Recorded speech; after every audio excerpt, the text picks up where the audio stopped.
Bonjour et bienvenue sur la chaîne J'affiche complet, la chaîne qui aide les loueurs saisonniers et les gestionnaires d'hébergement saisonniers à devenir des entrepreneurs sereins et ultra rentables. Aujourd'hui, je vais vous partager 3 stratégies à mettre en place lorsque votre calendrier est vide. Tout d'abord, il est important de faire un constat. Vous devez déterminer la demande sur la période. Vous devez donc définir si vous êtes en période de faible demande, de moyenne demande ou de forte demande. Vous devez ensuite étudier votre performance passée. Soit vous allez étudier la performance sur le même mois l'année d'avant. Si vous n'avez pas assez d'historique, vous pouvez comparer à un mois où la demande est équivalente. Si on part du postulat que vous aviez de la demande sur une période équivalente, vous allez devoir étudier la situation actuelle et l'important est de déceler les points de différence avec le passé. D'où provenaient les réservations? Est-ce qu'il y avait un événement l'année dernière et qu'il n'y avait pas cette année? Par exemple des vacances, des salons, des jours fériés, etc. Ensuite, vous devez étudier la demande observée sur le marché que potentiellement vous ne captez pas d'habitude.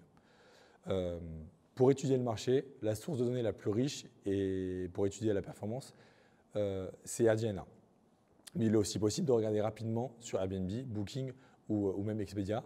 Vous pourrez par exemple voir le nombre d'annonces disponibles en une nuit, puis en 2 nuits, et ça vous donnera une idée du positionnement des autres biens par rapport au vôtre. L'objectif en période creuse est de diversifier sa clientèle. Donc première chose que vous pouvez mettre en place, c'est de baisser la durée de séjour. Si vous avez pour habitude de louer en 4 ou 5 nuits par exemple, il est peut-être judicieux d'essayer de baisser la durée de séjour pour capter une clientèle différente et qui séjourne moins longtemps sur la ville. Ensuite, vous pouvez mettre en place des promotions pour capter une clientèle une fois de plus différente, en jouant sur la moyenne durée, en faisant des promotions géolocalisées ou même des promotions par exemple mobiles pour aller capter une clientèle qui réserve en toute dernière minute. Également, vous pouvez participer à des programmes commerciaux sur les plateformes telles que Booking et Airbnb pour booster votre visibilité. Pour finir, il est important de suivre l'évolution de votre e-réputation, donc la qualité de votre annonce sur les différentes plateformes. Ça a un impact très important sur la visibilité de votre annonce. Si cette vidéo vous a plu, n'hésitez pas à la liker. Merci à tous.